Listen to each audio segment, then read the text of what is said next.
So you want me to just cut these in like little 1-inch cubes? Yeah, you want 1-inch cubes, and I kind of like the baguettes because the baguettes have a little bit more crust to them. Yeah, they do. Kind of gives it a little bit more of a firm feel to it. I'm going to go ahead and crack the eggs. Okay, very good. I'm with my friend Jeff Clothier, who has agreed to give me and you one of my favorite recipes, his bread pudding recipe. Jeff, when did you, there goes that egg jumping in there.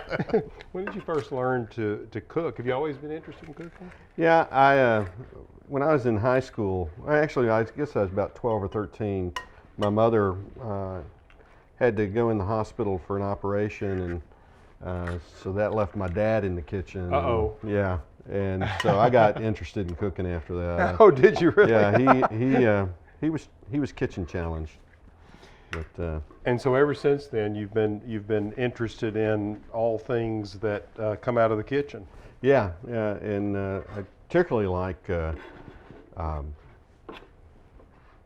Mexican food, Tex-Mex kind of stuff. But Sure. I also like. Now, you're originally from Texas. Yeah, up around Jimmy Dean country. Now, one of the things about this bread pudding recipe, well, I guess all bread pudding recipes, it's one of those classic sort of sweep the floor, what do I have on hand, let's not let anything go bad kind of recipes, Right. where you've got eggs and you've got cream, you've got things that are perishable, and you can combine them with, in this case, bread, and you turn it into something delectable, particularly this recipe. Well, thank you. Now this is a fun one to make. I usually make it around Christmas each year. That's when I've had it. Yeah. But it's good any time of year. That's right, that's right. So I've taken one baguette here, Jeff, and I've got half of it cut into these little 1-inch cubes. What do you think so far? That looks good. Okay, and about how many cups of this cubed bread do we end up with? You end up with about 6 cups with one baguette, just a regular grocery store baguette. Now I've done it with sourdough bread. Some people like sourdough bread. It's got a nice chew to it. Yep. But and this works if your baguette happens to be a little old. oh, absolutely, Yeah. absolutely. Even In the fact, better. That's even better. Yeah. I've been known to pop them in the oven to do that. Soften them up a little bit. Now, let's talk about what you're doing. You've taken some of our eggs from Right. the girls here. We have all these different breeds of heritage poultry, so no telling what breed of egg you use there in that. I'm sure it's a southern egg. I'm sure it is. Probably a silver-laced Wyandotte. They seem to be one of the farm favorites. And what are you used? How many eggs? 4 eggs? I used 4 eggs, and then I used a cup of brown sugar, half a teaspoon of cinnamon, a healthy pinch of nutmeg, and a tablespoon of vanilla Now extract. you're pouring cream in there, and you're Yeah. not using a measuring cup. Well, that's because it's a quart of cream, and so Ah. we you can buy a quart of cream. It's 4 cups. Yeah, some people feel like too much cream is a bad thing, but not around the holidays. I agree. The more, the better. That's right. That's Gosh, right. that looks delicious, just in that state. What a beautiful color. Yeah, and then I think we can probably just fold in the. So we're ready for the bread. Yeah. Okay, so I'm here gonna stick that we right go there. with our 6 cups of bread, Right. cubed. All right, there you go. That's the Okay. last bit. Then we're just gonna get it all into the party, all into the pool. Okay, you want that bread to soak up every bit Oh, of that. absolutely. And that's why I like the crusty breads a little bit more. You feel like it gives the bread pudding more texture? Yeah, I really do. I think whenever it rises, it stays up a little bit better than some of the others. So we're actually going to put this in this 3-quart baking dish. Right. Yeah, okay. We think it's all going to fit. We think it's all going to fit. I have a feeling it will. You want to put this in the refrigerator for a couple of hours at least, ideally overnight. Okay, all right. Now we've got one that we started here. Right. So that one's been in there for probably about 3 or 4 hours. All Yeah. right. And you can see that it has It looks like you've got a little rise there. Yeah, and you can see it's really soaked up the custard Mm-hmm. quite well. Mm-hmm. Yeah, So still. to use your phrase, you're getting some of those other bits back into the party. That's right. That's right. Mm-hmm. Everybody swims in this party. Floated to the top there. Very good. And then I have the pralines, and this is, That's a secret weapon. yeah, that's the secret weapon. And these, some people make their pralines in big dots. I usually just make one big batch in a cookie sheet, on a cookie sheet that's got a lip to it. And then they're a little bit thicker, because what will happen is whenever this is in the custard, these will dissolve a little bit. And so, but I like to have the kind of the texture, and that's 2 cups of those. 2 cups. And boy, you can really taste the flavor of the molasses coming Yeah. through in those pralines. Yeah. So good. Some people, want to have it with just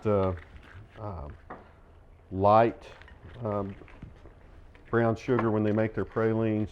I usually use a pound of each, light and a pound of dark. Yeah. And if someone I've is done in a it. hurry and they don't have the time to make the pralines, they can just use a store-bought praline. Yeah, you can. They're pretty common nowadays. You can get them at most. You don't have to go all the way to New Orleans to get some. No. I would say just call me, but I'm kind of Could busy. whip up a batch. Yeah, I'm busy here Okay, lately. here we go. All right. And we did nothing to the pan. No sort of butter or. I've tried that, and I don't really think it releases any better. Okay. All So, right. oh, there's a few more little stragglers. Little bits. Let me get all of them. Yeah. Very good. Here we go.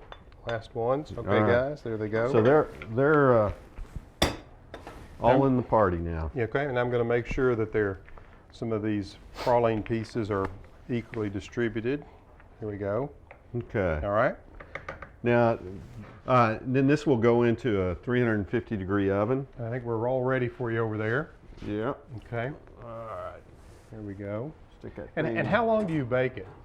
Well, Is this one of those look and see sort of you things? look and see and do the jiggle. It takes about an hour. Yeah. Yeah. Okay, now we're going to do the sauce while that cooks, because my gosh, the sauce is so yummy. I've got to see how you do this. It's a little bit different every year, to be honest with you. Well, every time I've had it, it's very good. So you're firing up the stove. Firing up the stove down to about medium. Okay. It's always a little dicey to use somebody else's stove. Well, you're doing a great job. Yeah. All right. Got a half a stick of butter. Okay. Let's see, we may have to You may dish do that. this out. There we go. All right. So half a stick of butter, salted or unsalted? This is unsalted, but I don't really think it matters. Okay. Yeah. All right. Well, that makes it easy. Yeah. Yeah, we're gonna put in about a cup of the confectionery sugar, Okay. and it looks like it is not going to. And then Now you about a quarter cup of cream, All right. and then The cream makes another entrance onto the stage. always cream and butter, cream and butter. There's not too many dishes you can't make better with cream, butter, or chocolate. I agree. I agree. Then this is about a quarter cup of bourbon or whiskey. Uh-huh. Yeah, and that's gonna we're gonna let it cook a little bit. It'll cook down and get nice and smooth. You can see the sugar is dissolving nicely Mhm. now. So Jeff, how long should I continue to stir? What does it have a certain look? Yeah, it's gonna get a little bit thick. It's somewhere between a glaze and a sauce, really. So at this point, it's sort of up to you, but what do you think? At least 5 minutes at medium heat? Yeah, I'd like to see this a little bit longer. And then if you take a taste, and if it's where you want it, then you're there. If you want to add some more of the confectionery sugar, you can do that. And more cream, whatever you think, whatever floats your boat. Now, when I've had this, I've had the bread pudding served warm and your sauce warm. Is that the way you typically recommend it be served? Oh yeah. And the nice thing about this recipe is that, it'll reheat nicely. Yeah. It actually, it'll, when it cools down, it'll collapse a little bit, but whenever you reheat it, it'll puff back up. Now, if you think about the holidays, this is a dessert that you can actually make well ahead of time. Yeah, it comes in handy. Jeff, thanks so much for sharing Sure. this with me. My pleasure. It was a lot of fun. It's really great.